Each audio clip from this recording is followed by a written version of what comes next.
1340 96.5 KVGC. On the phone, Douglas Viviani of Everything Old is New Again. Tonight, Douglas and David Cohen anchor our evening programming with the show that examines our pop culture each week, where it came from, and why it's still popular. Hashtag, so you guys need to do this. Hashtag make radio fun again. Oh, that's actually not a bad idea. I should do that. You're right. You know what I mean? But does anybody do that? From what I understand, they'd have to then find the general public. Have to find that saying. From what I understand, see, I've been asking about this for years, and everybody, you don't understand it. You're too old. You don't understand it. You don't. No, I want to understand it. What? Right. So, from what I understand is, if there is a hashtag that has make radio fun or again, it will pop up your saying and your page or your account or your whatever. Am I wrong? I don't know how it works because that's the whole thing. I know. Why won't someone please explain it to us? I mean, don't you have to have in your search engine already the hashtag, or pull up the hashtag and search it yourself to get that? I don't. Like not every hashtag on the planet comes across your Twitter. You have to have put it in some way or another. So save as a search or a regular thing. Hey, if something comes up with hashtag Avengers, I want to see it. Or you've got to look it up yourself and say, hey, what the heck? Is there a hashtag Avengers? Is there something new on that? Okay, Avengers. You just brought something up. So I guess it was Thursday. Yeah, Thursday afternoon. Got home. Said, what am I going to watch this afternoon? I'm done with Dark Shadows. I'm not going to watch it again. That you know what I mean? I got, I'm done. Yeah. So what will I watch now? So I've been seeing this thing popping up on my. We have a smart TV, so when you turn it on, it pops up. Amazon Prime, Netflix, Hulu, all these, and you get these little. Well, I've been seeing this thing called The Boys. Okay, The Boys.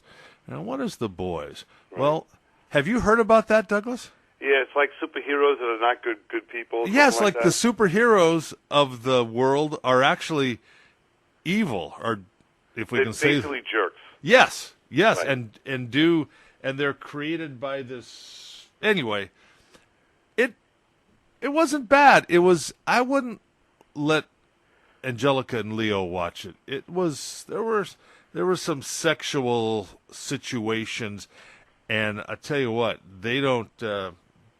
One of the first scenes in the movie, a girl gets hit by one of the superheroes running by real fast, and I probably gave it away there. I probably shouldn't have said anything.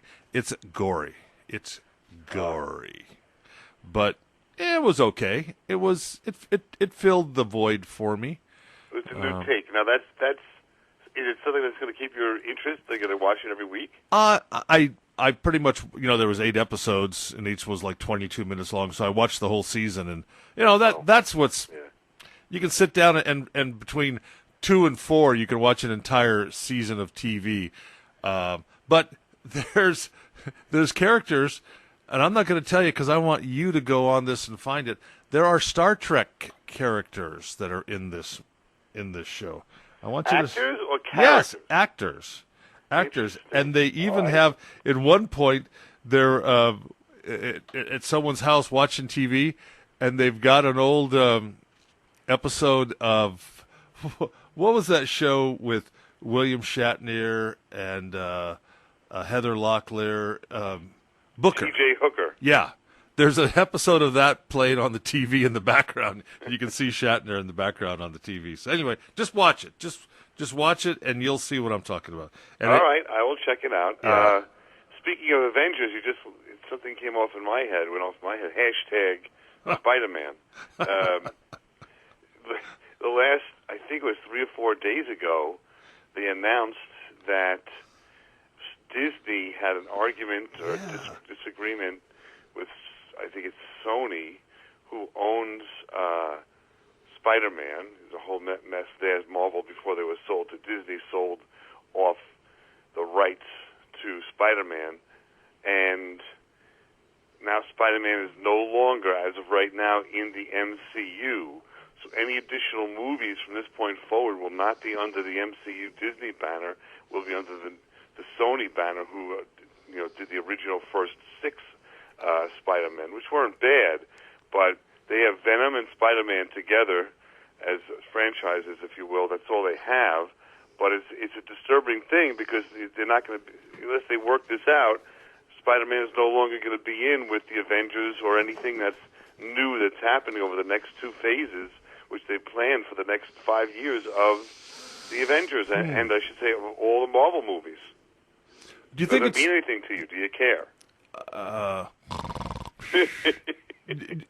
Of all the Marvel characters, Spider-Man is probably the one that could stand on his own. Don't you think so? I mean, if you take, like, let's say DC, Superman can stand on his own and could carry the franchise probably. Batman, probably, but I'd put the money on Superman to carry the franchise. Well, in the comics, would you put the money Spider-Man never really was an Avenger. He came around like 30 years later and hung around with them and during what they call the Civil War age there, with when they were fighting each other, and they worked that out in the movies already. So yeah, I mean it's true. He doesn't need to be in with the Avengers because he never was an Avenger, to be honest with you. There are 2 grown men right now talking about that. Hey, speaking of grown men, how did Leo like the Ringo concert? Ringo was good. Leo enjoyed it. It kept his attention. Of course, he's got his all-star band, so he has other music that you do and do not recognize. Some songs from Men at Work and Toto and things like that. So, with times for a break here and there. And for a kid 7 years old, outside on a fold-up chair, he did well. He really was interested. He was taking photos. He wanted to walk up and get closer. He knew, the songs that Ringo was singing, Yellow Submarine and Octopus's Garden. I mean, he really had a good time. It inspired him, and he's now even more of a fan of the Beatles. It's not going away. This love of the Beatles, which he's now, it's got to be about 3 months old. He knows all the Beatles songs that are on YouTube. He likes to watch the live videos or with them performing live. So, well, be careful he doesn't want to go see Paul McCartney. Then you're going to start. That's the thing. That's on the list. Now, unfortunately, Paul's not touring as of yet. There's nothing. He's doing Europe, but he's not doing anything local at all. But I'm going to bet that next year he'll want to see him, and I'll have to take him to. I mean, Ringo plays a place with like 3,000 or 4,000 or 5,000 people outside in the amphitheater. McCartney plays huge football arenas for 60,000 people. So taking an 8-year-old next summer to that might be a bit of a challenge. But it's got to happen if he's going to be into it. By then, we'll see. I'll spend the money because he's totally into it. It's an odd phenomenon to me, but I'm into it. It sounds good to me. And you know what? He's going to remember the first time your dad took you to Yankee Stadium, or your mom took you to this, or you went here with your uncle. You know what I'm saying? He's going to remember that the rest of his life. Yeah. I saw Paul McCartney. Now, the other kids his age may not know who Paul McCartney is, but, Right. Well, he's talking Ringo, and he's definitely remembering that. I mean, I don't know. Do you remember things you did at 7? I guess there's a couple of things that might stick out. I'm hoping that sticks out, and I'll definitely take him to see McCartney next year. I mean, you got to. I think Paul's 78, Ringo's 79, and going strong. A friend of mine went and saw the Rolling Stones at Levi's Stadium, which is where the 49ers play, and that was that earlier? Was it like Monday or Tuesday of this week? Might have been. Anyway, the big brouhaha was there's a 10 o'clock noise ordinance, and the Stones played till like 10:45 or so, and the city has a fine of $1,000 for going over the ordinance, and the Stones said we'll pay it. Don't worry about it. $1,000 is the fine. Yeah. Not a minute or a second or Right. $1,000. So they I'm went surprised about that because 10 is pretty early for a concert to end. Not for me. I'm in I bed know, by- and not for the Stones either. But years Yeah. ago, I see the Stones a number of times. They play a long time. They go for hours. Well, have you done everything you wanted to do over this summer? That's a good question. I don't know.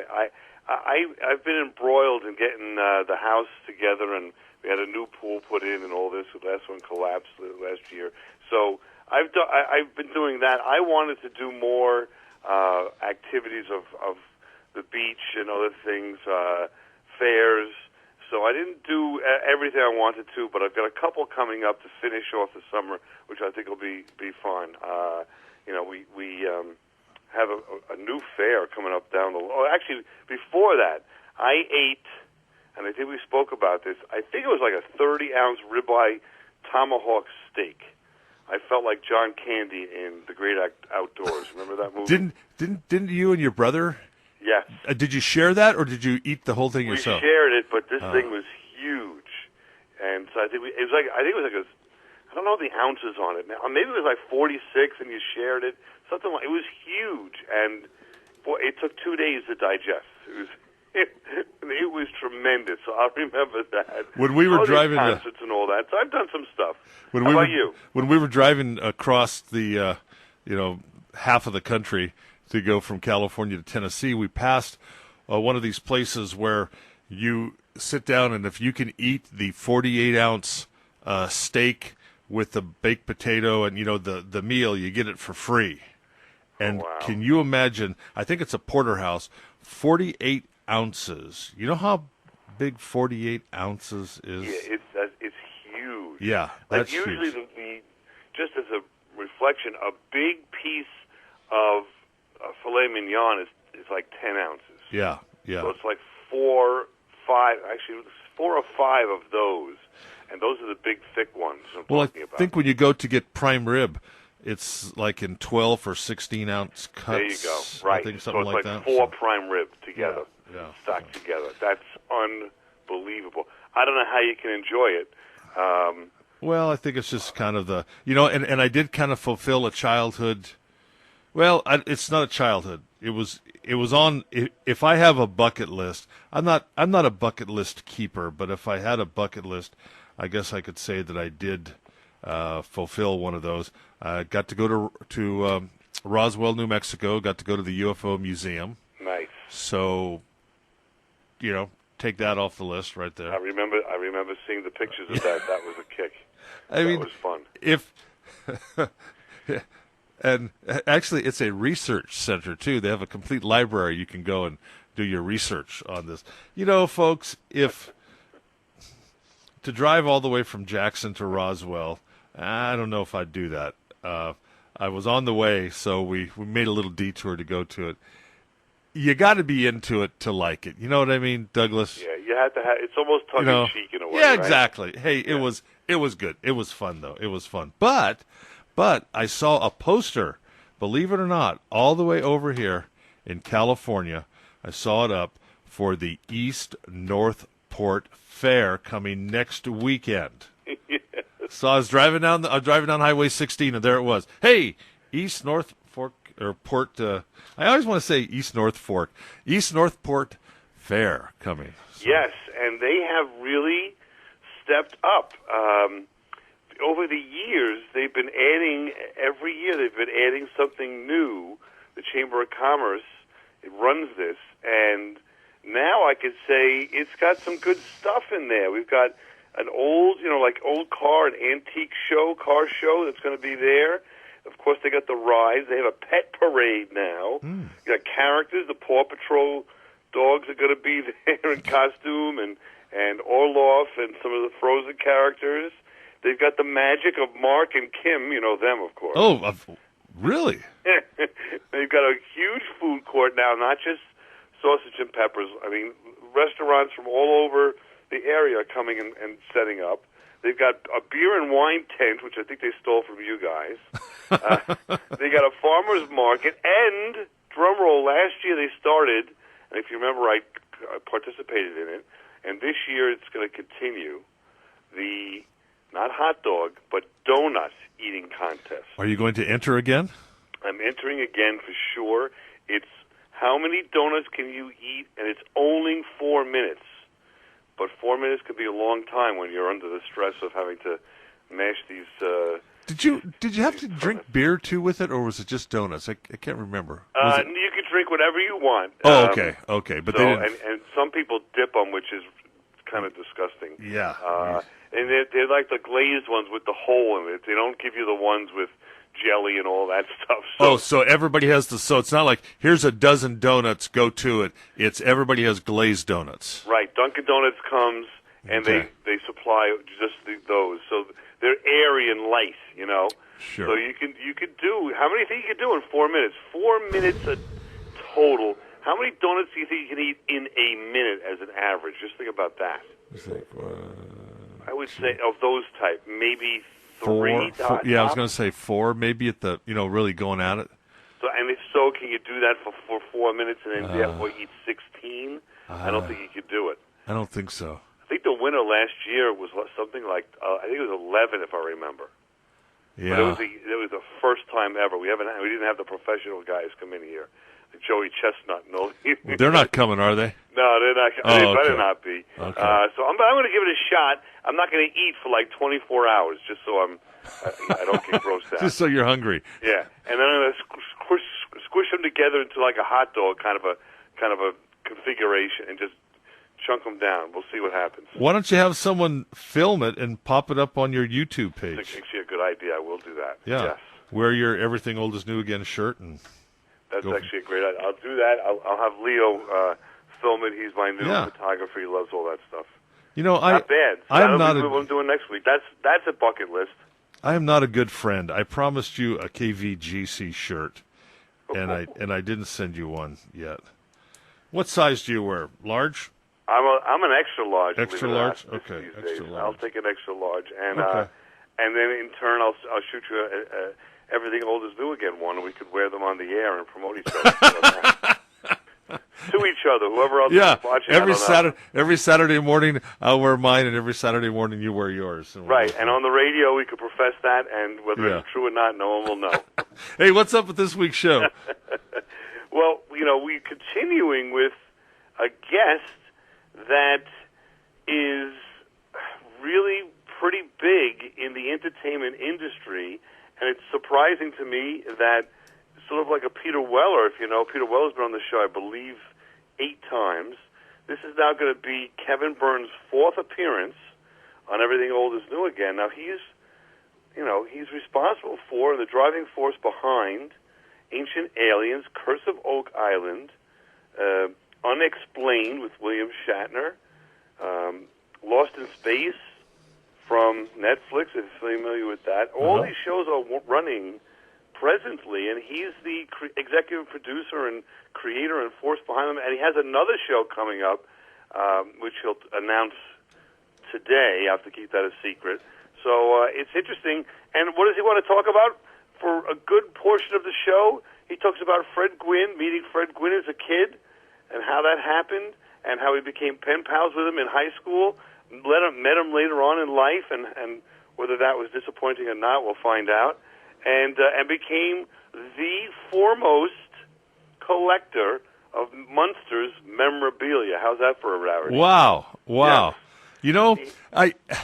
Fred Gwynne will always be. He'll be 2 characters to me. He'll be Herman Munster, of course. He'll be, I think it was Muldoon. What was his character in Car 54? Right. Where are you? And then he'll be the judge in My Cousin Vinny. Yes. And, Ute. What's a Ute? Ute. And he was in Pet Sematary. And Pet Sematary. See, I never got into that one. That was not. Yeah. Never got into that one. So, anyway. Well, he sort of had a tough life. He, I believe, lost a child early in his marriage, and with the Munsters and all that, he was typecast for quite a while, so he was a little upset about that. Didn't you do a show with him or about him maybe a year ago or so? We did. We spoke about him. We also did a show. Well, it wasn't always about him. We've never done a show just on the Munsters, but we've touched upon the topic a number of times. Okay. And in fact, we spoke about the Munsters in some good detail with Kevin Burns last year. So that may have been the one you're thinking about. We've done a couple of them. But I've got to throw this out there. Just because. Is he any relation to Ken Burns? No. Okay. Not in the least. Just got to throw it out there. And Kevin Burns is from Schenectady, New Jersey, right around the corner here. Yeah. He's the guy that we all could have been. You know, he loves pop culture. He just dove into it and took a chance. And how he got started. He'll tell a little bit about that. And now, I mean, he's in mid-50s, and I think he's a pretty big force. If you've got 4 continuing shows on the air, it's pretty impressive. I mean, Ancient Aliens, how long has that been on? I think it's 12th season is coming up now. I was going to say at least 10 years, I think. Yeah, so he's got that. Curse of Oak Island's the #1 show on Tuesday nights that's not, the regular TV, cable they used to call it, right? So #1 cable show. Unexplained with Shatner came out of the box a couple Fridays ago. It's on Friday nights at 10, and it's getting some attention. And he's living the dream. Like he watched Star Trek as a kid, and now finally got to meet Shatner, and he's working with Shatner. And allegedly, Shatner is kind of calling him every other day with ideas for the show, and so. It can happen, I guess. We're running out of time here, Douglas. Yeah. But when he was talking about Bill's cadence, the way he talks, and you're reading it too slow. He was taking, they had timed. I think they were talking about they had timed a segment, but then with Shatner reading in his cadence, it ran long, and he had to tell him, "Hey, don't read like." Do you remember that part of the we were talking about that? Yeah, it was great. He was talking about how Shatner can be a little curmudgeon. He doesn't suffer fools well, and he had to be, a little. What would you say?